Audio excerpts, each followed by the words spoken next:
If I told you a $5 bottle from your spice rack went head to head with minoxidil in a clinical study and won not only on effectiveness, but for the lack of side effects, would you believe me? Well, I wouldn't either until I read that study myself. Now, we've talked about hair regrowth here on the channel at length. We've talked about red light therapies. We've talked about supplementation in your diet. And we've also talked about all natural oils that have been proven, scientifically proven, to help restore hair growth and scalp health in a very short amount of time. So we're going to revisit that video today and talk about those 4 oils. I'm going to break them down, all backed by clinical trials and not TikTok claims that have been shown to rival prescription hair loss treatments. And you might have one or more of these sitting in your kitchen right now. So this isn't about throwing out minoxidil or finasteride or not doing other treatments that are helpful. It's about showing you the science of how these all-natural oils are coming into play in today's hair loss treatments, giving people back a healthier scalp and that hair regrowth they never thought possible. So let's get into it. What if the most effective thing you could put on your scalp for hair growth wasn't a $90 serum or prescription? And what if it might be something you already have at home?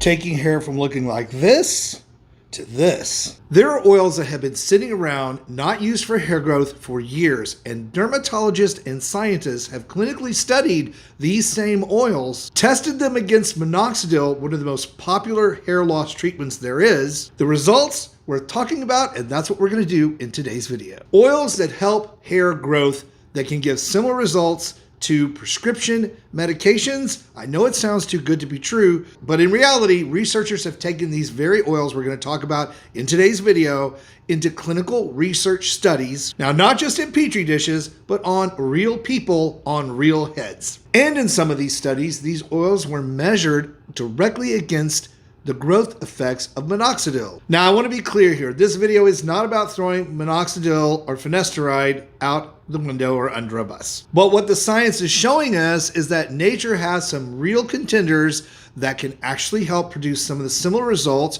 even in people who have not gotten results from minoxidil or finasteride, or use this in combination to improve the results of both. All right, so let's get in it. I did a whole dedicated video on this first oil, which I will attach to this video down below in the video description box as a link so you can watch it in detail, deep dive it, but rosemary oil first on the list. And the reason I'm choosing rosemary oil first is this is the one in clinical studies that went head to head against minoxidil in those studies, and the results of that clinical trial get really interesting. And in one of these independent studies by journal Skin Med, ran a 6-month randomized trial on people with androgenic alopecia, which happens to be the clinical name for genetic pattern hair loss. Now, here's where it gets interesting. At the end of that 6-month trial, both groups showing a significant increase in hair count. And here's the big detail that stood out.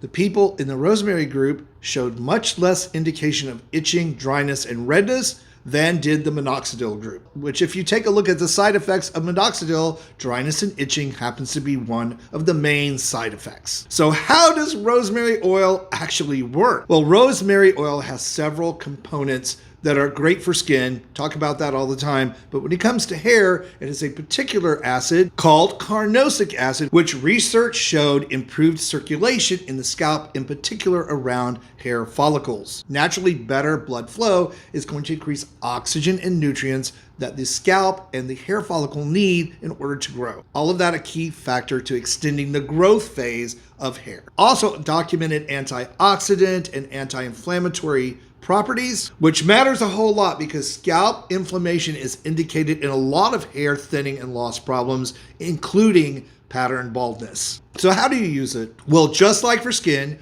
rosemary oil should never be applied straight out. It does need to be cut with what we call a carrier oil. Some of those appropriate for hair would be argan oil, olive oil, jojoba oil is a really good carrier oil with a 2 to 3% dilution, which means 1 to 2 drops of rosemary oil mixed in a teaspoon of your carrier oil. And it seems to produce the best results when massaged into the scalp for 15 to 30 minutes, lightly massaged, before washing with your shampoo. Now, this second oil might be one that you actually have on hand. We have it here, and that would be peppermint oil, another potent essential oil. Peppermint oil, the staple in many kitchens for baking and candy making. And here's where peppermint oil gets interesting when it comes to hair growth, because just like rosemary held its own in performance against minoxidil, and that clinical study animal model showed the most significant increase in hair count, follicle depth, and follicle growth. The study also used 4 components individually: saline, jojoba oil, minoxidil, and of course peppermint oil. The researchers found a noticeable increase in a protein called IGF-1, so insulin-like growth factor 1, in the actual skin tissue of the peppermint group. Now, IGF-1 is a key signaling component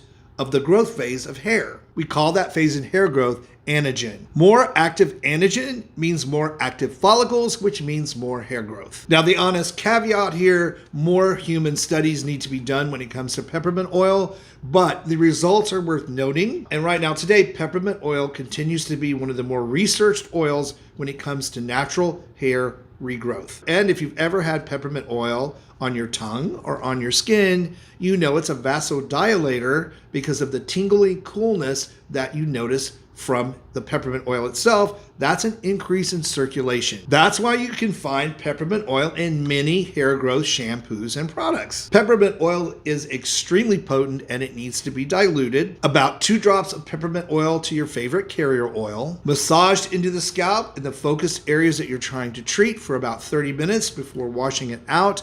And with this one, you wouldn't want to use peppermint oil daily. Again, it's very potent. 2 to 3 times a week, separated by a couple of days, is absolutely great. And I know I will get this question, and it's a good one. Can you combine rosemary oil and peppermint oil in the same treatment? And yes, of course, you can. You could add 1 to 2 drops of each to a carrier oil to apply. They both have very complementary mechanisms when it comes to hair growth, scalp health, and hair regrowth. This next oil, not going to be a surprise to many of you. It's been around for a long time. It's also been very viral on all of the social media platforms for the last 2 or 3 years.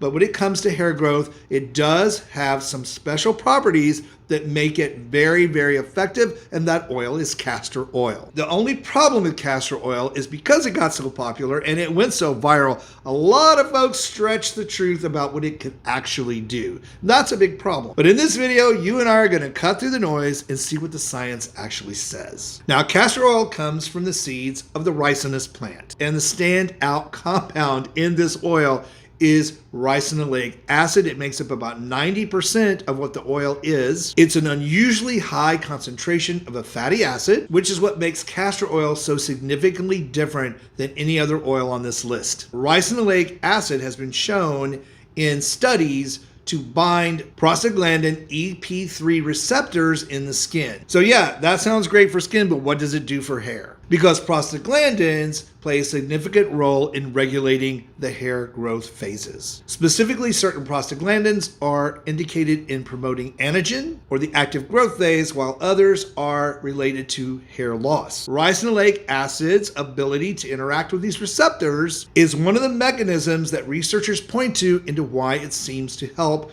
with hair growth, and not only on the scalp. It helps with eyelash growth, eyebrow growth, and yeah, guys, it even can help you fill out your beard and mustache. And because of its heavy viscosity, it happens to be one of the most penetrating oils there is, its molecular structure able to be absorbed down into the scalp, around the hair follicles, and actually help clean out some of the muck, dead skin, cells, sebum that can trap a lot more DHT down around that follicle, which leads to the hair loss phase being longer and longer. Again, something we see in pattern baldness. Castor oil's benefits when it comes to skin, untold. You'll find that in many, many preparations and formulations. But when it comes to hair growth, the studies are more limited, even though we see a lot of results in the studies we do have, and actually what people experience when using it. Now, how do you use castor oil? Well, again, as I said, it's very thick, way thicker than most oils. A lot of people like to cut castor oil with another carrier oil at a 50% ratio. So you could prepare a batch ahead of a teaspoon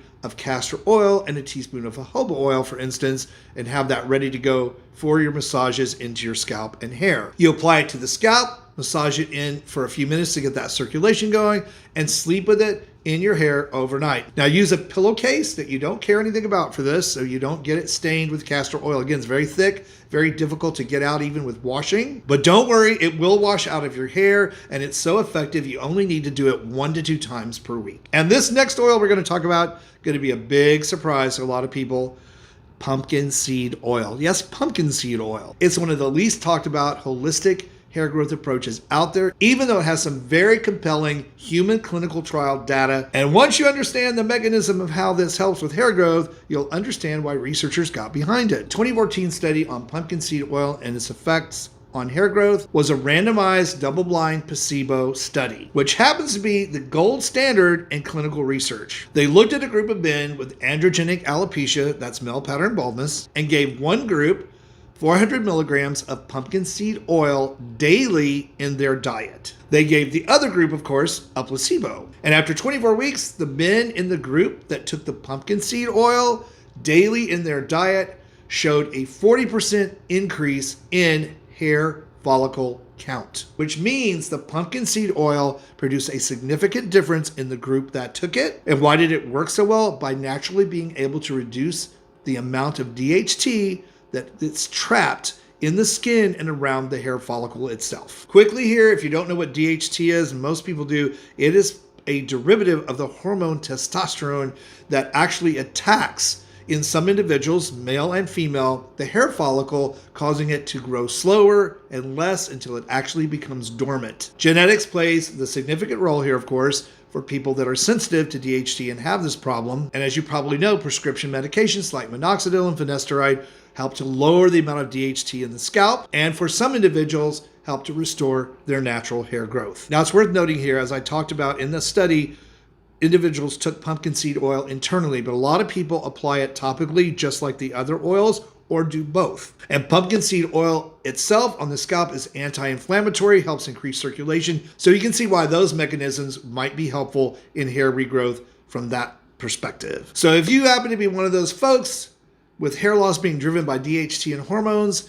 pumpkin seed oil is really worth a shot to see if it can make a big difference for you. And you can also use it along with your prescription medications. It actually can help those work better. 4 oils for hair regrowth with science behind them that have different mechanisms on how to help you out. Now, not all oils are created equal. That's especially true when it comes to purity, concentration, and the processing. The quality of what you use really does matter. So I've done the research, and I have put links below in the video description box for you of the oils that I would recommend you check out should you decide this is something you want to try for yourself. Now, I hope you found today's video on hair growth oils that are science-backed helpful. If you did, please like it, share it. Let me know in the comments below your thoughts. And for even more ways to roll back the clock on skin and body aging, be sure to check out this video that I picked out for you next. Thank you so much for watching and supporting my work. I appreciate you all. Stay beautiful. Subscribe if you haven't, and I'll see you over on that next video.